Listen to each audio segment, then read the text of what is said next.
அனலிதீவில் 2வது நாள். மாடு வந்து என்ன விலை? ஒரு மாடு நாங்கள் வேணும்னா என்ன விலைக்கு வேணலாம்? இங்கே 1000-2000 நாங்கள் பள்ளத்துக்குள்ள குளத்துக்குள்ள பஸ் விடுறோம். இந்த பஸ் தான் காலங்காலமாக ஓடினா.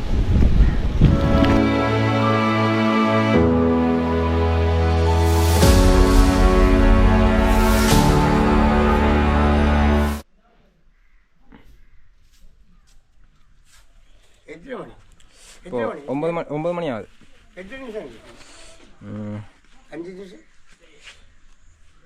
4 நிமிஷம்.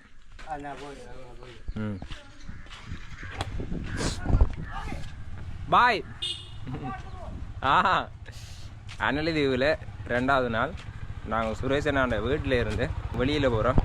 எங்களோட வாரால் ஹலோ வணக்கம். அண்ணாவோட தான் பயணம் செய்ய போகிறோம். நேற்று வந்து முக்கியமான நிறைய இடங்கள் பார்த்துனாங்க. வரலாறு சம்மந்தமான நிறைய இடம் இருக்குது. முக்கியமாக இந்த உள்ளாந்தட்டு ஆட்சி காலத்தில் வந்து இங்கே வந்து காட்டின லைட் ஹவுஸ் நிறைய இடம் இருக்குது. அதில் வந்து லைட் ஹவுஸ் வந்து நாங்கள் நேற்று பார்த்துனாங்க. ஒரு ஆலயம் ஒன்று இருக்குது. அந்த ஆலயத்தை நாங்கள் போகணும். அனலிதீவில் வந்து பார்க்காத இடங்களை இங்கே அப்படியே பார்க்க போகிறோம். வணக்கம், நானுங்கள் ஜோகி.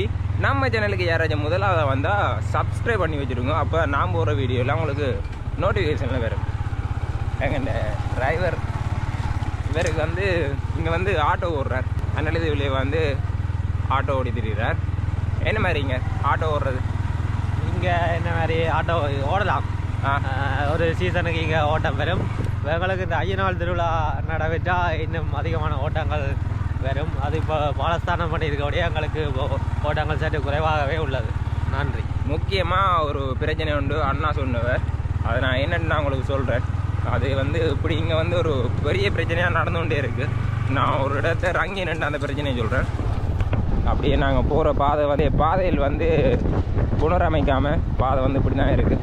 ஃபுல்லாக பள்ளம், மழையெல்லாம் வந்தால் இதுக்கு தண்ணியெல்லாம் நிற்கும். ஐயனார் கோயில் 6ஆம் வீதி அந்த பக்கம் நாங்கள் போகிறோம். இதால் நேற்று நாங்கள் இந்த ஆலயத்தை பார்த்துனாங்க. இதில் வந்து தண்ணி டேங்க் கொண்டு போகுது. சில இடங்களுக்கு வந்து இந்த தண்ணி பவுசர் மூலமாக தான் தண்ணியை கொண்டு போய் எல்லோரும் மக்களுக்கு வந்து கொடுக்கணும். இந்த இடத்துல ஒரு ஆலமரம் நட்டாங்க. இந்த பக்கம் புளியந்தீவு. இங்கே வந்து இப்போ மழை வந்து அதிகமாக வந்தால் இந்த இடத்துல மூடு மட்டுமே. இப்போ இந்த கோடை காலத்தில் பரவாயில்லை. இதே மேரி காலத்துல எல்லாம் வந்து முழங்காலுக்கு மேலே வந்து இந்த தண்ணி இந்த இடத்துல எல்லாம் வந்துடும். புளியந்தீவு அங்கால போகிறதுக்கு வந்து ஒரு பயங்கர சிரமமாக இருக்கும். முக்கியமாக இதில் இருக்கிற அந்த பாதைகள் இது வந்து மழை காரணமாக இந்த பாதையை வந்து அப்படியே அரிச்சிடும். இது ஒரு வீடு ஒன்று இருக்குது. இந்த வீட்டில் ஆகலை இல்லை. நாங்கள் நேற்று வந்ததுக்கும் இப்போ போகிறதுக்கு நல்லா இருக்குது. என்ன நேற்று மதிய நேரம் போனாங்க. அதனால் வந்து வெயிலும் வந்து பயங்கரமாக இருந்தது.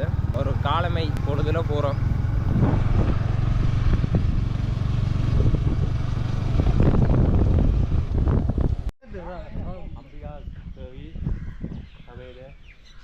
ஆலயத்தின் பேர் என்ன சொன்னீங்க? ஸ்ரீ நாகராஜேஸ்வரி அம்மாள் அம்பிகா தேவி நாகேஸ்வரி சுவாமி. நீங்க பார்க்குற இந்த ஆலயம் 350 ஆண்டுகள் பழமை வாய்ந்ததாக கருதப்படுகிறது. போர்த்துகேயருடைய ஆட்சி காலத்தில் சிதைக்கப்பட்ட இந்த ஆலயம் 1950ஆம் ஆண்டு கால பகுதியில் மீண்டும் புனரமைக்கப்பட்டு கும்பாபிஷேகம் செய்யப்பட்டது. முக்கியமாக திருவெம்பாவை ஆருத்ரா தரிசனம் பிட்டு திருவிழாக்கு புகழ்பெற்ற தலமாக கருதப்படுகிறது. கடற்கரைக்கு அப்படி நேராக இருந்தது. ஆனால் இதில் இருக்கிற அண்ணன் மாதிரி டிஸ்கஸ் பண்ணினோம் ஆலயத்தின் பேர் என்னண்டு. ஒரு மாதிரி முடிவுக்கு வந்துட்டீங்க. ஸ்ரீ நாகராஜேஸ்வரி அம்பிகா தேவி சமேத ஸ்ரீ நாகேஸ்வரர் சுவாமி திருக்கோவில்.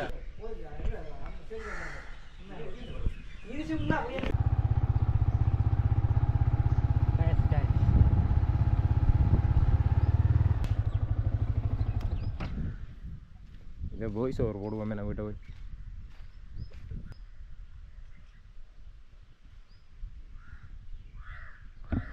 நாகேஸ்வரர் ஆலயத்தை பார்த்து தீர்த்தக்கேணியை வந்து நாங்கள் பார்க்க வந்திருக்கோம். இதை பாருங்க, இதில் தான் இருக்கு அந்த தீர்த்தக்கேணி.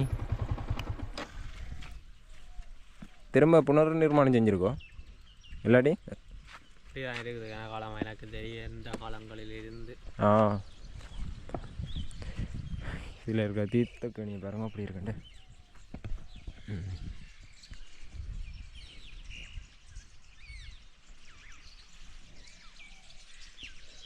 அங்காலெல்லாம் நிறைய குறுகின சத்தம் கேட்குது. இது என்ன இடம்ண்ணா? சும்மா மடம் தானே. அதில் தீர்த்த மாறுற மடம் இருக்குது. இந்தியாவில் வந்து தீர்த்த கணி இருக்குது. அதுக்கு அங்கால கடல். எப்படி லொக்கேஷனை பார்த்தீங்களா எப்படி இருக்குன்னு.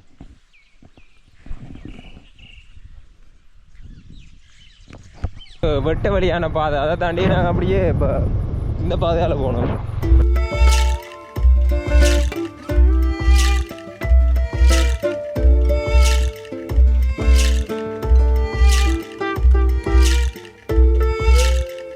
நாங்கள் மறுபடி போகிறோம் அனலதீவு போகிற பக்கம். நிறைய நீர்க்காகம் சீசன் நேரத்துக்கு வந்து இங்கே நிறைய ஐரோப்பாவில் இருந்து வரல பறவைகள், நிறைய பறவைகளை நாங்கள் பார்க்கக்கூடிய மாதிரி இல்லை. முன்னுக்கு அந்த வைத்தியசாலையை முன்னுக்கு இருக்கிற குளத்தில் வந்து பார்த்துனாங்க.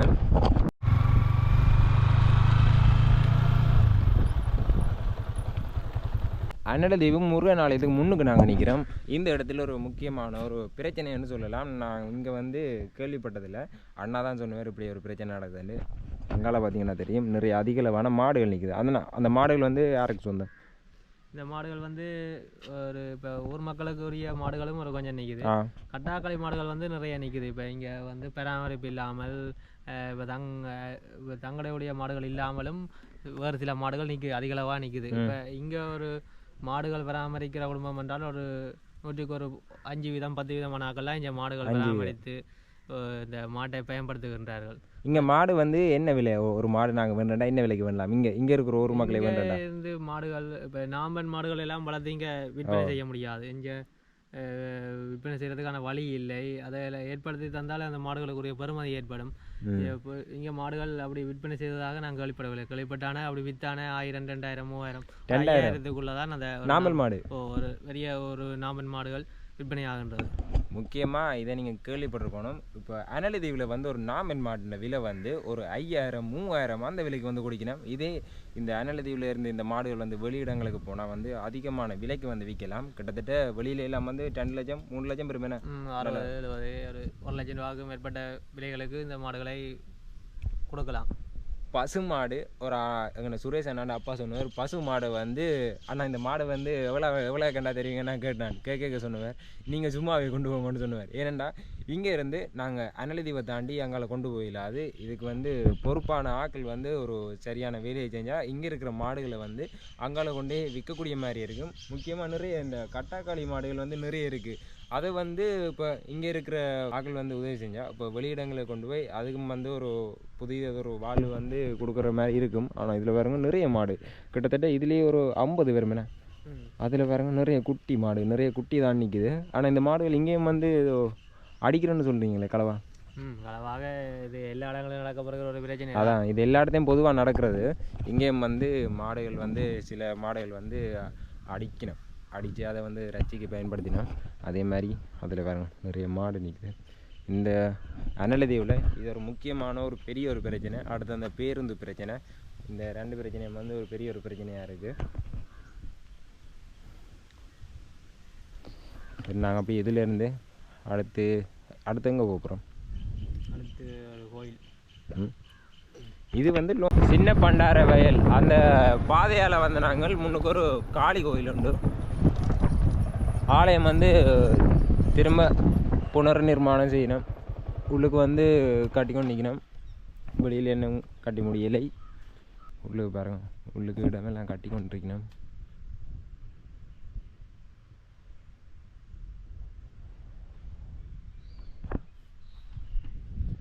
அதுலேயும் ஒரு மாடு நிற்குது.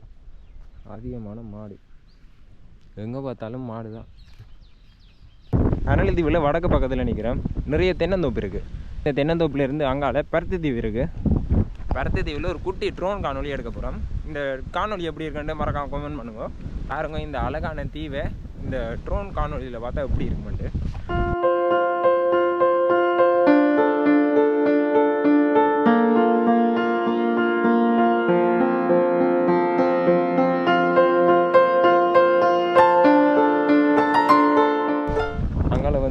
ஒரு பெரிய ஒரு தென்னை மரத்தை வந்து 4 தென்னை மரம் அதை வந்து வேர்த்து வேறு இடத்த நடப்போம்.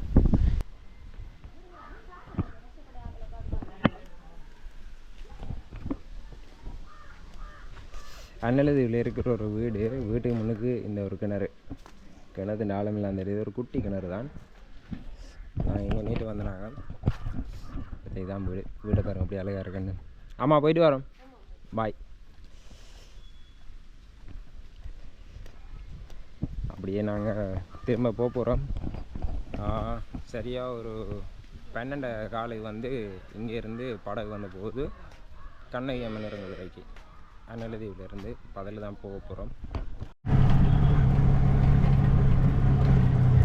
தனுஷன்னாண்ட ஆட்டோவில் பயணம் செய்கிறோம். புதிதாக இலங்கைக்கு வந்த ஆட்டோ சரி இருக்கா, இது வரைக்கும் ஓடி பார்க்கல. ஆட்டோ வந்து ஓடி பார்க்கலான்னு பார்த்தா முதல்ல இருந்த ஆட்டோவை விட இந்த ஆட்டோ வந்து நல்ல பிக்கப்பாக இருக்குது. பார்த்தாக்கு இது வந்து நல்ல மைலேஜ் தரும். ஏன்டா இது வந்து இன்ஜெக்டர் மாடல். முதல் வந்த ஆட்டோ வந்து கார்பரேட்டர், அதனால் பெட்ரோல் வந்து இது நல்லா பாவிக்கும். ஆனால் நல்லா இருக்குது, ஸ்மூத்தாக இந்த ஆட்டோ வந்து போகுது.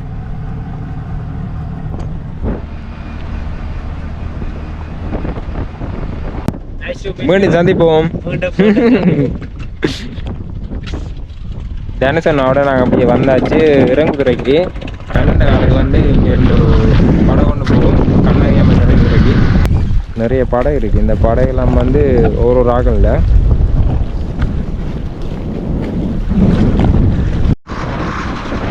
அன்னலதீவில் இருக்கிற இந்த பேருந்து பாருங்க அப்படி இருக்கண்டு. நான் நேற்று இந்த பேருந்தை பார்க்கலாம்னு இருந்தது, ஆனால் முடியலை.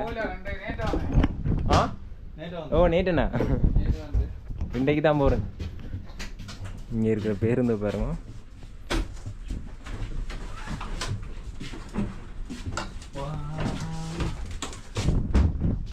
பேருந்து என்ன மாதிரியா? புதுசாக பேருந்து தெரிவிக்கணுமோ அன்னலதீவுக்கு?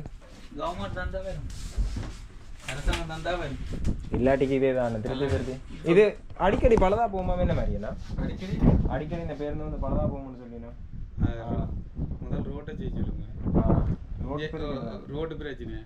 மற்ற இங்க இருக்கிறவங்கள இதை பட்ட சொல்லுங்க, கொப்புகள் மரங்கள். ஒவ்வொரு நாளும் சாரதி தண்டை காசை கொடுத்து கண்ணாடி வாங்க. என்ன சொல்றீங்க? அப்படி நீங்க மாட்டி இருக்கிறீங்க? கண்ணாடி உடைஞ்சா எங்கட சம்பளம் தான் மட்டும் சீட்டு மரங்கள் வெட்டாம அந்த மரங்கள் வெட்டணும். ரோட்டு பஸ்ஸை வடிவா செய்துட்டு போனாலும் சரியான பஸ்ஸை வடிவா செய்துட்டு போனாலும் அடுத்த நாள் மோட்டர் கலண்டு கொடுக்கும். என்ன அப்படி சொல்றீங்க? நாங்கள் பள்ளத்துக்குள்ள குளத்துக்குள்ள பஸ் விடுறோம். அண்ணா சொன்னவர் என்னண்டா, இப்போ இங்கே இருக்கிற என்னன்னா ஓ பஸ்ஸு பாருங்க. நான் பஸ்ஸை பற்றி அண்ணா சில விஷயங்கள் சொன்னவர் டிரைவர் அண்ணா. இந்த பஸ் வந்து மாற்றி விடணுமோ என்ன மாதிரின்னு கேட்க அண்ணா சொன்னார், முதல் ரோட்டை போடணும்னு சொன்னார். அதுக்கு பிறகு இந்த மரத்தில் இருக்கிற அந்த கொப்புகள் அதெல்லாம் போட்டணும்னு சொன்னவர். ஏனெண்டா அதுகளால் வந்து இப்போ இந்த கண்ணாடி இருக்குது தானே, இந்த கண்ணாடி வந்து உடைஞ்சு இப்போ வந்து ரூல்ஸ் வந்து இந்த கண்ணாடியெல்லாம் உடைஞ்சா டிரைவர் தான் மாற்றணுமாம். அதனால் வந்து டிரைவர் அண்ணாக்கு வந்து நிறைய இழப்புகள் இருக்குதுண்ணே. எத்தனை தடவை நீங்கள் கண்ணாடி அப்படி மாற்றிருப்பீங்க? அது இங்கே மாற்றிருப்போம்னா அவங்க பாவங்க டிரைவர். நான் நீங்கள் எவ்வளோ நாள் ஓடுறீங்க? நான் ஒரு நாள் தான். ஒரு நாள் என்ன காலையில் வந்து போகிறேன், ஓடி பார்த்தா அதில் ரோட்டு வித்தியாசத்தை பஸ் திருத்தினாலும் அடுத்தனா போல. அண்ணா சொன்னார் இந்த பள்ளத்துக்கு வந்து பஸ் ஓடையில் குளத்துக்கால தான் போகிறோம்ண்டு. ஏன்னாண்டா அப்படி பள்ளங்கள் இருக்கான். இதில் பாருங்க இந்த பஸ் தான் காலங்காலமாக ஓடினேன். சரிண்ணா, நன்றி. பஸ் நல்ல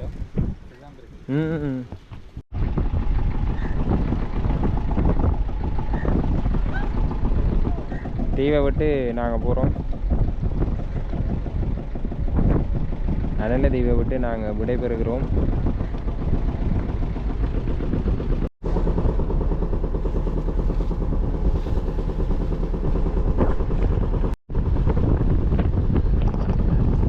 ஒரு அரை மணி நேரத்துக்கு மேலே பயணம் செய்கிறோம். சரியாக வெயில் வந்து நடுவில் இருக்குது. ஒரு 12 காலுக்கு வந்து படகுல ஏறினாங்க. ஒரு கொஞ்ச நேரத்தில் நாங்கள் அப்படியே கண்ணகி அம்மன் இறங்குதுறை போயிடுவோம். மதிய நேரத்தில் படகுல போனால் கரைச்சல். இரண்டா வெயில் வந்து கூட, அதால் வந்து தாங்க இல்லாது, கொஞ்சம் பயங்கர வெயிலாக இருக்குது.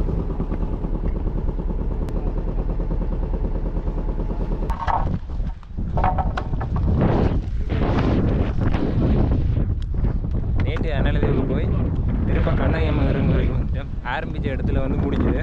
சரியாக படகுக்கு வந்து 220 ரூபா வந்து வந்தது. இப்போ எனக்கும் படகுக்கும் சேர்த்து மொத்தமாக 220 ரூபா. ஒரு ஆளுக்கு வந்து 100 ரூபா எடுக்க. சரியா இதிலேருந்து நாங்கள் வீட்டை போகிறோம். இந்த காணொலியை வந்து நிறைவு செய்கிறேன். இந்த நிலத்தடிவு சம்பந்தமான இந்த காணொலி பற்றிய உங்களுடைய கருத்தை பதிவிடுங்க. வேறொரு வீடியோவில் மீண்டும் சந்திப்போம். நன்றி.